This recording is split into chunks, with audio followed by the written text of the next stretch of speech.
Di dalam nama Tuhan Yesus, umat Tuhan yang siap diberkati pagi ini, katakan amin sama-sama. Amin. Puji Tuhan, silakan duduk. Bapak Ibu dikasih Tuhan. Salam semuanya. Puji Tuhan. Terima kasih buat Aman Pendeta dan juga seluruh tim yang pagi ini boleh memberi kesempatan untuk saya bisa sharekan sedikit firman Tuhan. Dan pagi ini Bapak Ibu mungkin ada yang baru, dan nama saya adalah Pendeta Caleb Dominic Esi. Ya, saya berasal dari jauh, dari Kepulauan Talaut dekat Filipina. Ya, jadi pembicara terjauh. Tapi puji Tuhan, saya sudah lama di Jakarta dan juga di Depok. Kemudian istri saya dari Sumatera, Bolu Tobing, ya Ima Tobing. Ini anak saya yang kedua, yang cowok ada di sini. Yang cewek nemani mamanya di ibadah di gereja Sungai Yordan yang ada di Jalan Siliwangi. Jadi kami sudah menggembalakan gereja Sungai Yordan yang ada di Depok. Dan sekali lagi terima kasih untuk kesempatannya. Hari ini Bapak Ibu kita akan belajar bersama-sama untuk kita menghadapi nanti ada Jumat Agung dan juga Paskah. Dan hari ini temanya bagus ya. Temanya adalah harga jual Yesus. Waduh, kalau udah bicara jual menjual Yesus ini cukup jadi warning buat kita ya. Kenapa? Karena tema ini bukan saja untuk Bapak Ibu, tetapi juga buat saya, ya, sebagai hamba Tuhan. Jangan sampai saya kerjanya jualin Yesus. Ya, nanti kita akan lihat dari Matius 26 ayat yang ke-14 sampai dengan 16. Tadi juga Ibu Gembala sudah ajak kita baca sama-sama, tapi kita akan baca kembali Matius 26 ayat 14 sampai dengan ayat yang ke-16. Yang sudah ketemu katakan amin. Amin. Di depan juga ada ya.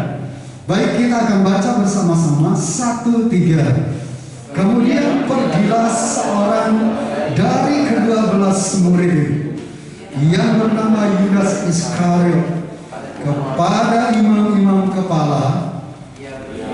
Ia berkata, apa yang hendak kamu berikan kepadaku supaya aku menyerahkan dia kepada kamu? Mereka membayar 30 uang perak kepadanya. Dan mulai saat itu ia mencari kesempatan yang baik untuk menyerahkan Yesus.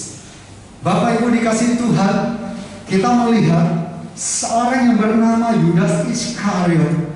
Dia seorang murid Tuhan. Dia adalah seorang yang 12 dari 12 murid itu juga. Dan Bapak Ibu dikasih Tuhan, Yesus itu bersama-sama dengan mereka kurang lebih hampir 3,5 tahun. Jadi kalau kita ini sekolah Alkitab misalnya, itu dalam 3 tahun pun kita udah bisa lulus D3 minimal, dan lulus D3 menuju S1. Jadi kalau kita perhatikan, saya yakin Yudas itu selalu dia bersama Yesus. Dan dia mendengar semua apa yang Yesus ajarkan. Tapi hari ini kita melihat cukup menarik. Karena Yudas sendiri, kita melihat bahwa dia dekat dengan Tuhan. Tapi ada satu motivasi yang khusus dalam diri. Kalau kita perhatikan, motivasi itu tidak lain untuk kepentingan diri. Nah, hari ini harga jual Yesus ini itu harganya murah sekali. Kenapa? Harganya di ayat 15 dikatakan mereka, imam-imam besar ini, itu membayar 30 uang perak kepadanya. Nah, Bapak Ibu dikasih Tuhan, mari kita lihat sama-sama. Ada 2 hal saya mau sharekan pagi. 2 hal. Kenapa sih Yudas jual Yesus? Mengapa Yudas Iskariot menjual Tuhan Yesus? Itu pertanyaan bagi saya, bagi Bapak Ibu, dan bagi orang percaya juga. Pertanyaannya, masa selama 3,5 tahun Yudas masa gak percaya Yesus? Iya, jemaat di tempat ini aja udah dibimbing oleh hambanya Amang Pendeta Marco. Sudah percaya semua. Walaupun mungkin ada yang baru, tapi minimal semua orang sudah mengatakan saya percaya Yesus. Yesus pasti mengajari 12 muridnya ini dengan sungguh-sungguh. Dan salah satunya adalah Yudas. Tapi pertanyaan pada pagi hari ini, mengapa Yudas jual Yesus? Ada 2 alasan yang kita akan pelajari hari ini.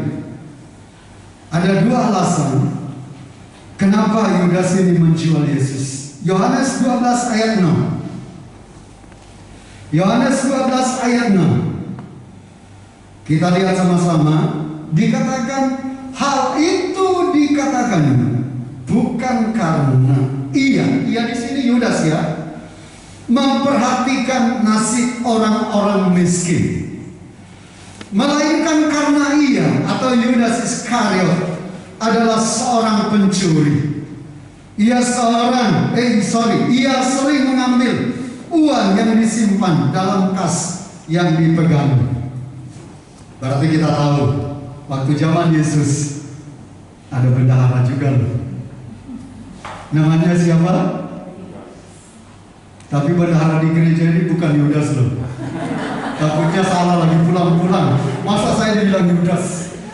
Ini kita sedang membicarakan Yudas. Jadi yang bendahara di sini harus elus-elus dada, bukan saya. Ya. Kadang-kadang kita khotbah begini, kadang-kadang ada jemaat yang salah ngerti loh. Ya. Jadi saya nggak usah tanya yang mana bendahara. Tapi hari ini kita lihat status Yudas Iskariot itu bendahara. Makanya alasan pertama kenapa Yudas ini sampai berani jual Yesus, alasannya saya bisa ambil. Yudas ini belum mengalami pertobatan sejati. Mungkin kalau ngerokoknya dia udah berhenti, atau gosipin orang dia udah berhenti. Tapi yang Tuhan mau, kita harus mengalami namanya pertobatan sejati. Kata pertobatan sejati artinya meninggalkan semua cara hidup kita yang lama dan kita berbalik 180 derajat kepada salib Kristus atau kepada Yesus. Rupanya pertobatan itu juga perlu yang namanya pertobatan sejati. Yudas belum bertobat sejati. Sekarang saya mau tanya jemaat di tempat ini, kalau nyuri itu dosa enggak? Cuma 2 orang yang jawab. Yang remaja nyuri uang mama. Alkitab berkata, salah satu hukum yang ditulis dalam Alkitab, jangan mencuri. Kalau Tuhan sudah ajarkan jangan mencuri, berarti itu kategorinya juga dosa. Yudas, Yohanes 12 ayat 6. Saya sempat mikir juga, hebat juga ya Yohanes ya. Orang nyuri itu kadang-kadang nggak tahu loh, tapi kok Yohanes bisa tahu ya? Apa Yudas habis nyuri terus ngajak Yohanes makan-makan? Terus dia bilang, aku ambil sedikit uang kas loh. Lihat, tapi ini luar biasa. Yohanes berani, Rasul Yohanes berani mengungkap bahwa Yudas ini dia orangnya selain suka nyuri, tapi munafik juga. Munafik. Alkitab mengatakan bahwa dia itu pura-pura. Ngapain sih ini minyak yang mahal ini, kenapa nggak dijual aja buat orang miskin? Belum tentu loh, motivasi itu Tuhan itu tahu semua. Jadi hari ini kita belajar bersama-sama. Kenapa Yudas bisa menjual Yesus? Karena Yudas sendiri belum mengalami pertobatan sejati. Jemaat di tempat ini, semua orang percaya mendengarkan khotbah ini. Kita harus pulang, kita harus datang pada Tuhan dengan pertobatan sejati. Amin. Pertobatan sejati artinya nggak ada embel-embel lagi. Kita berubah 180 derajat. Saya dulu suka main judi. Dulu. Sekarang nggak lagi Bapak Ibu. Itu namanya tobat. Saya itu punya sejarah main judi waktu SMA. Kalau masuk kelas, saya duduk paling belakang kayak Pak Henry itu, sambil ngumpet di balik teman. Kenapa? Karena saya mau tidur semalaman main judi. Itu yang namanya bertobat, artinya meninggalkan perbuatan lama kepada perbuatan yang baru. Amin. Itu contoh. Tapi benar saya dulu main judi. Dari kecil udah main judi. Puji Tuhan anak saya gak kenal judi. Ya, karena sekarang udah dibimbing terus untuk takut Tuhan. Tapi ini penting Bapak Ibu. Pertobatan sejati. Tiba-tiba ada seorang bapak ada di Kepulauan Talaut datang kepada saya. Baptis saya dong. Kemudian kita layani. Karena waktunya mepet, namanya liburan ke Talaut. Udah dibaptis balik lagi ke kubangan dosa. Sia-siakan istrinya. Itu namanya pertobatan yang tidak sejati. Tuhan mau kita bertobat dengan sejati, bertobat sungguh-sungguh. Ya, kalau ada orang itu udah rajin ibadah, tapi kalau di rumah masih suka main tinju sama istrinya, saya bilang bertobat. Di sini sih gak ada. Ada juga orang Kristen, orang percaya, ngaku-ngaku percaya, tapi sama istrinya masih mukul. Di sini sih mantap semua lah. Tapi masih banyak rajin ibadah, tapi minumnya jalan terus. Minuman-minuman keras maksudnya. Inilah yang Tuhan mau kita berubah. Yudas itu berani jual Yesus karena dia selain munafik, dia juga masih mencuri. Mungkin dosa yang lain juga belum terungkap. Jadi ikut Tuhan itu bukan sembarangan, bukan asal-asal. Kita ikut Tuhan harus serius, harus sungguh-sungguh. Sekali kita bertobat, kita harus bertobat selamanya. Seorang wanita di Amerika, orang-orang luar ini biasanya senang dia piara. Jadi dia memelihara anak nyok-nyok, anak babi dari kecil. Dan dia pelihara, dimandiin. Terus dia suka jahitin pakaiannya. Nah, anak babi ini yang dia pelihara mau ulang tahun.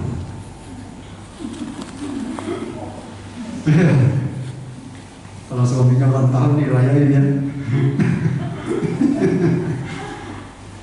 Jadi karena mau ulang tahun, jadi dia rancang pakaian anak babi ini. Dia rancang bagus sekali. Dan dia mulai undang teman-temannya. Hari ini ada ulang tahun, yaitu seekor babi dia. Nah, waktu anak babi ini ada di ruang tamu, udah gede juga kan, 12 tahun kan, udah dipakai baju, ya. Jadi kelihatan, ya cantik-cantik lah, secantik apa sih binatang juga. Tapi minimal bersih. Kemudian majikannya ini tinggalin di ruang tamu, tapi dia lupa tutup pintu. Jadi dia waktu ke belakang ke dapur, dia balik. Kebetulan babinya dikasih nama. Cuma saya agak takut juga mau nyebut nama, takutnya mirip. Pokoknya namanya V gitu ya. Saya nyebut ini lagi masalah lagi. Namanya V gitu ya. Waktu dia tinggal ke dapur karena mau persiapkan menu buat teman-temannya nanti datang. Tiba-tiba si V ini waktu dia balik ke ruang tamu nggak ada lagi. Waduh, gelisah dia. Kemana dia? Beberapa menit kemudian si V ini balik. Tadinya pakai bajunya bagus banget. Sekarang baliknya sudah masuk dalam kubangan dia. Saya mau beritahukan, ini ilustrasi bagus. Banyak orang-orang udah taubat, udah bagus, nyemplung lagi. Makanya contoh ya, contoh. Kalau seperti saya ini punya latar belakang suka main judi, harusnya saya nggak boleh dekat-dekat lagi sama orang main judi. Betul? Contohnya, engkau Amang Pendeta Pak Sabali misalnya lagi main judi bertiga, misalnya, jangan salah dengar lah jemaat, mirip Pak Gembala main judi. Ini contoh. Terus lagi asik, terus saya dekat sama mereka. Saya udah coba loh, udah nggak main judi. Saya dekat-dekat di situ, lihatin. Hari pertama mungkin bisa lolos. Saya udah kenalan. Siapa Amang Pendeta Martin? Waktu main judi nggak pakai pendeta.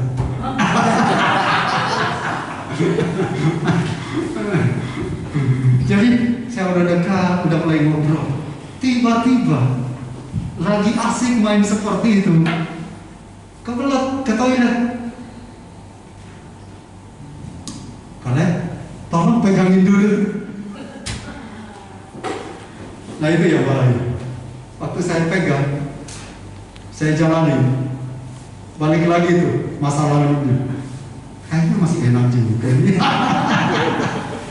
Sehingga kita jadi kayak si V tadi. Balik lagi. Pertobatan sejati. Saya yakin Yesus mengajarkan pertobatan sejati kepada ke-12 muridnya. Karena 12 murid ini dipersiapkan untuk menjadi pelayan-pelayan yang siap mati bagi Kristus. Bukan mati yang seperti Yudas. Oleh karena itu pagi ini kita mau belajar. Yudas itu berani jual Yesus karena dia belum bertobat secara sejati. Artinya pertobatannya masih ada ember-embernya. Dan hari ini pelajaran yang bagus buat kita. Sehingga kita pulang dari tempat ini, kita bisa bercermin dengan diri kita. Saya ini udah tobat sejati belum ya? Jangan-jangan anak kalau jatuhin gelas yang keluar dari mulut saya masih makian. Semua binatang yang ada di Ragunan dari pintu depan sampai belakang disebut. Nah, mari kita belajar bertobat sungguh-sungguh sehingga kita boleh mengalami kasih Tuhan. Firman Allah berkata, biarlah pertobatan kita menghasilkan buah, amin. Dan buahnya kelihatan. Jemaatnya ramah-ramah, amin. Jemaatnya bahasanya sesuai dengan firman Tuhan. Jemaatnya nggak ada lagi gosip satu dengan yang lain. Jemaatnya udah saling peduli di masa pandemi ini, saling mendoakan. Bapak Ibu, kita harus saling mendoakan, amin. Karena itu kita perlu tahu satu dengan yang lain. Nama jemaat yang lain tujuannya apa? Untuk saling mendoakan. Selain kita doakan gembala kita, para pelayan-pelayan yang melayani, kita juga saling mendoakan.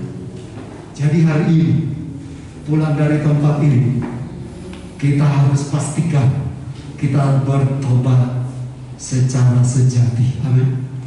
Kita sudah bertobat, tidak lagi seperti Yudas, tidak mengalami pertobatan sejati, sehingga dia berani masih bisa jual Yesus. Dijualnya murah lagi, dijualnya itu nggak seberapa. Nanti saya cerita sedikit. Yesus itu dijual dengan harga. Waktu zaman itu kelihatannya udah mahal juga. Karena kalau kita lihat, terakhir uang itu diambil Yudas. Kemudian dia tahu Yesus akan dihukum. Uangnya dibuang. Tapi diambil orang, diambil oleh mahkamah-mahkamah itu lagi mungkin. Kemudian dipakai membeli sebidang tanah.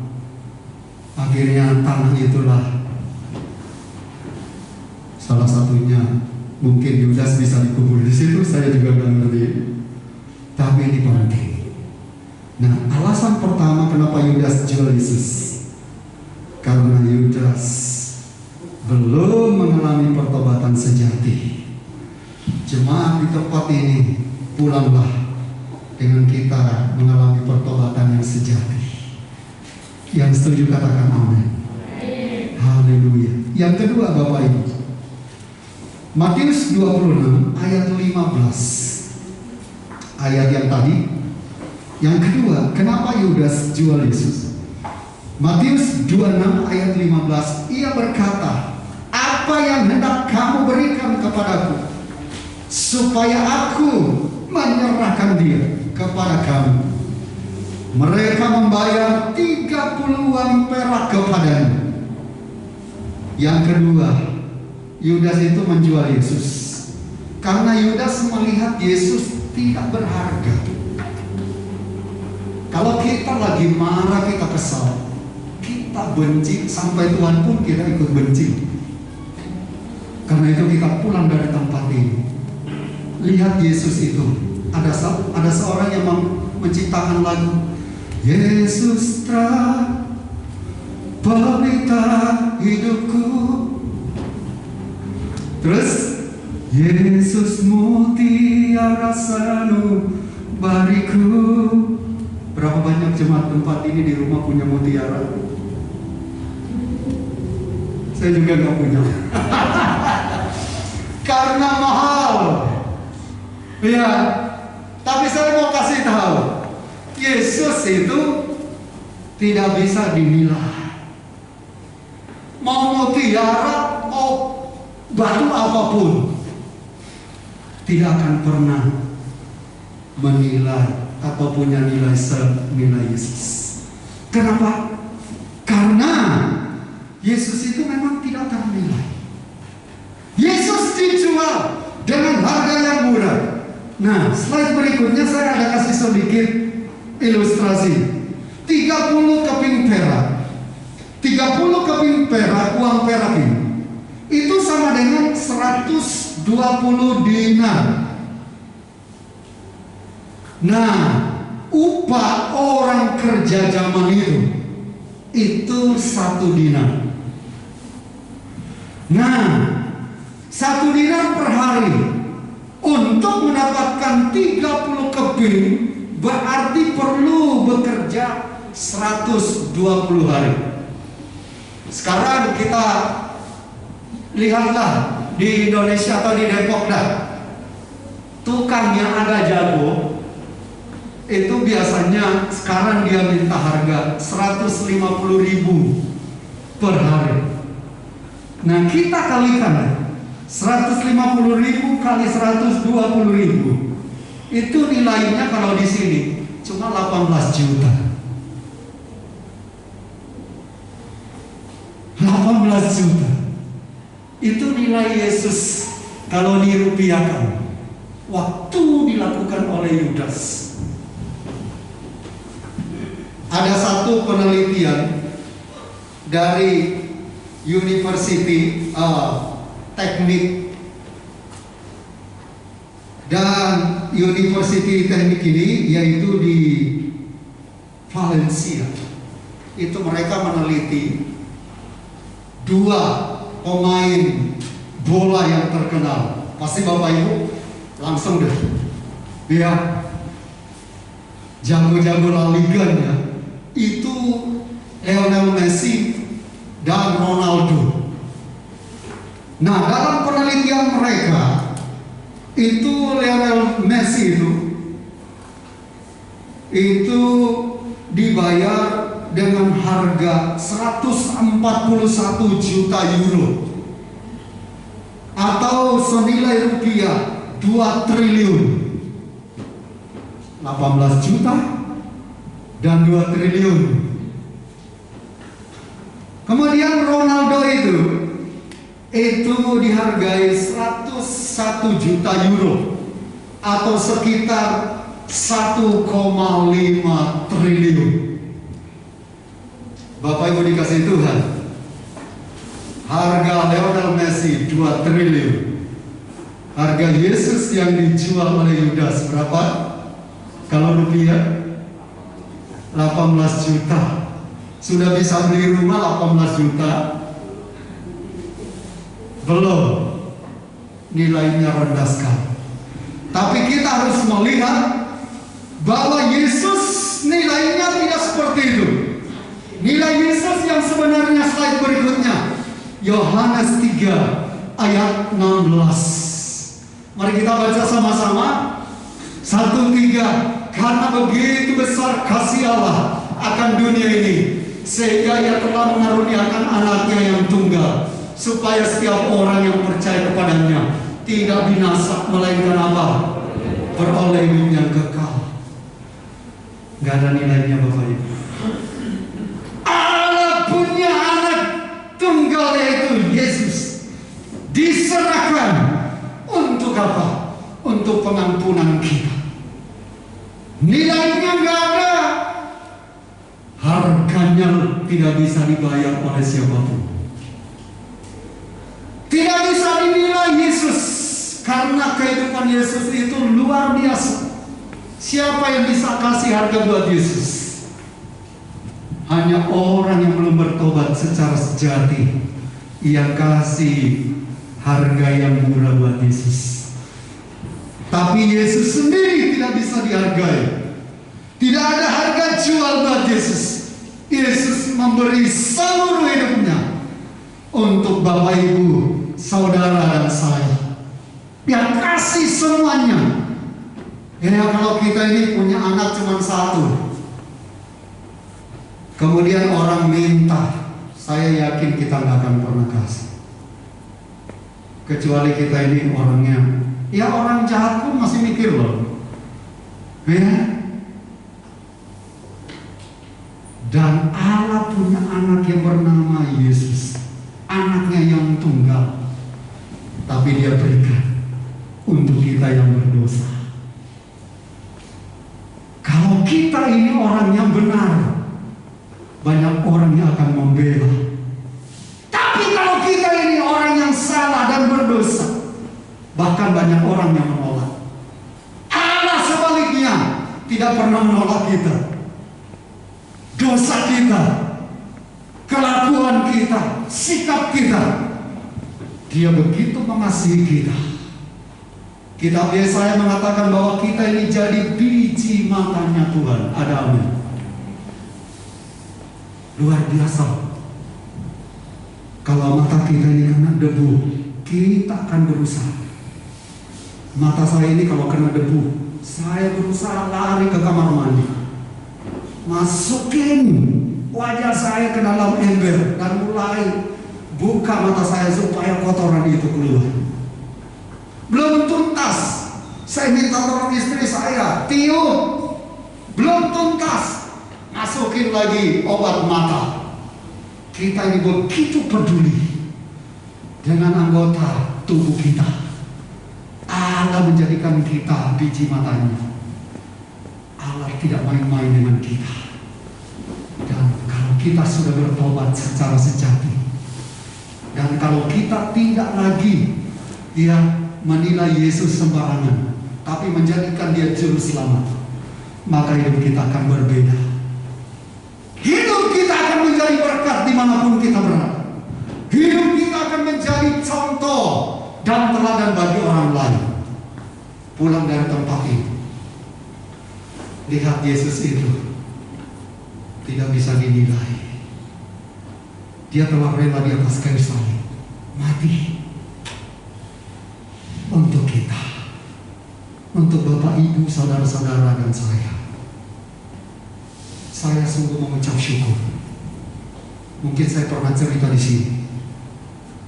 Saya berterima kasih kepada Tuhan karena waktu saya masih hidup ngawur, saya nggak mati. Saya pernah cerita juga sama hamba-hamba Tuhan bahwa saya itu tahun 13 Desember tahun 1988 itu hidupnya masih ngawur, dan teman saya ajak saya untuk manjat pohon kelapa. Tujuannya apa? Buahnya ini kita jual untuk beli minuman keras. Kalau ada yang dari Manado tahu benar itu namanya cap tikus. Dan pohon yang ke-20, disitulah pohon yang membuat saya jatuh dari ketinggian lumayan tinggi, cuma 17 meter. Tapi saya bersyukur. Jadi waktu jatuh itu saya ingat, saya berdiri loh. Ya, menurut orang kepala sama kaki beratan kepala. Kalau saya jatuhnya kepala, sudah putus patah lehernya kali habis sudah. Tapi saya tuh jatuhnya itu berdiri sampai ke tanah. Nanti di tanah baru keduduk. Nah, belakang saya udah seperti sapi bongkok. Karena mungkin kaget, nggak patah tapi kaget, uratnya kali serok. Jadi saya dibawa pulang sama teman saya.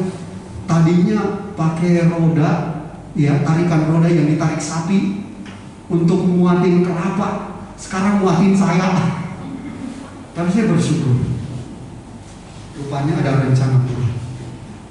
Kalau saya tanggal itu 13 Desember 1988 mati, saya pastikan saya aser di neraka. Saya pastikan, karena saya belum terima Yesus sebagai juru selamat. Tapi saya bersyukur karena kebaikan, karena cintanya. Rupanya ada program Tuhan dalam kehidupan saya. Hari ini Bapak Ibu dikasih Tuhan, lihat Yesus itu bukan saja hanya mutiara, tapi lebih dan tidak ternilai. Mutiara masih bisa ada orang beli. Logam mulia yang lain masih bisa ada orang beli. Tapi saya mau kasih tahu, kita tidak bisa beli Yesus. Jangan perjual belikan Yesus, karena Yesus tidak bisa diperjualbelikan. Ada satu hamba Tuhan melayani jemaat cukup banyak, ratusan kakak, pendeta loh. Tapi tiba-tiba dia jadi terlibat di politik. Udah diingatin, udah gak usah lah, pelayanan aja. Akhirnya apa yang terjadi? Karena dia partai ini, jemaatnya partainya beda-beda, akhirnya hancur. Pendetanya disepak. Saya mau kasih tahu, apa sih yang mau dicari? Kalau sudah dipanggil untuk melayani, kita melayani.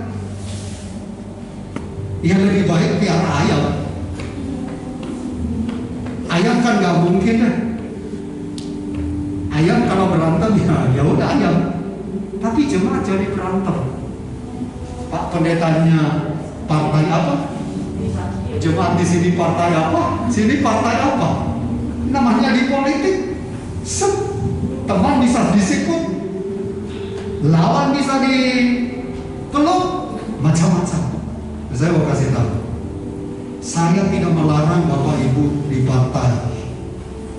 Tapi kalau udah pendeta, udahlah serius saja melayani.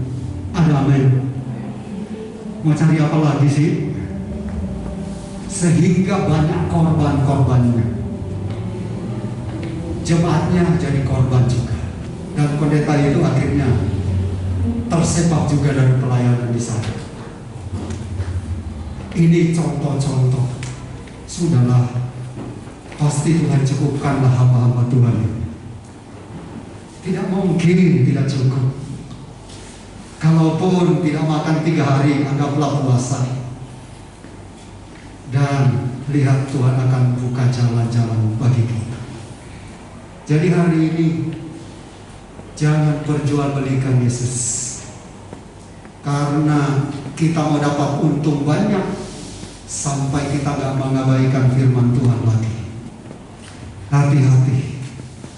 Yudas 3,5 tahun bersama Yesus, Yudas gagal. Kita mungkin sudah 10 tahun bersama Tuhan, digembalakan, jangan sampai gagal. Kita mungkin 20 tahun udah jadi orang percaya, jangan sampai gagal, karena masalah-masalah yang kita tidak selesaikan, kehidupan yang tidak kita selesaikan. Pulang dari tempat ini, kita lihat kehidupan kita. Kalau kehidupan kita belum sesuai dengan firman Tuhan, kita minta kekuatan dari Tuhan. Amin. Kita minta pengurapan dari Tuhan. Kita minta didoakan, dibimbing oleh hamba-hamba Tuhan, dan hidup kita akan menjadi berbeda. Jadi sekali lagi, jangan jadi balik ke kubang.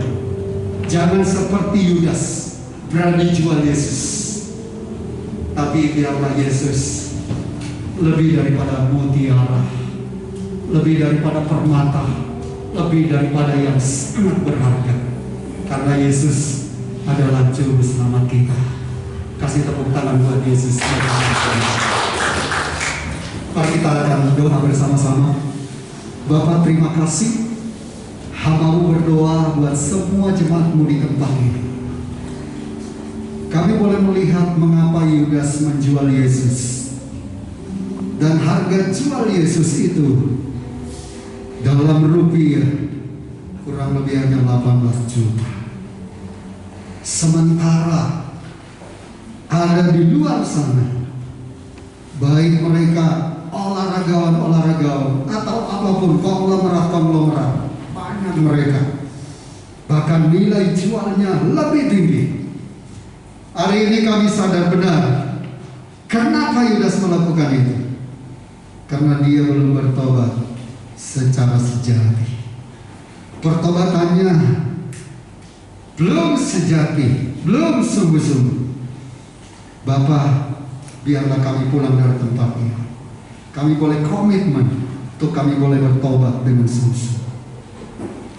Yudas melihat Yesus tidak bernilai, tapi biarlah kami pulang dari tempat ini melihat Yesus sebagai juru selamat yang tidak bisa dinilai dengan apapun juga. Terima kasih Bapa, berkati jemaat-Mu di gereja GPMBRI ini. Berkati juga hamba-Mu, Amang Pendeta Martin dan juga keluarga, bahkan seluruh pelayan dan seluruh leader, bahkan segala jemaat-Mu. Urapi mereka, berkati mereka, buat mereka bertumbuh, buat mereka semakin hari semakin diberkati Tuhan. Buat mereka Tuhan membawa harum nama Tuhan. Terima kasih Tuhan untuk ibadah pada hari ini dan juga firman Tuhan yang sudah disampaikan hari ini. Kami akan pulang dengan pertobatan sejati. Kami akan pulang dengan melihat Yesus tak ternilai, dan Dia adalah Tuhan, Dia adalah Juru Selamat. Ini doa kami Tuhan. Berkati sekali lagi kami semua dan juga semua orang yang mendengarkan firman Tuhan. Demi nama Tuhan Yesus, kami berdoa dan mengucap syukur. Yang diberkati dan siap mengalami berkat yang lebih besar, bahkan juga boleh mengikuti setiap firman Tuhan yang baik. Katakan amin sama-sama.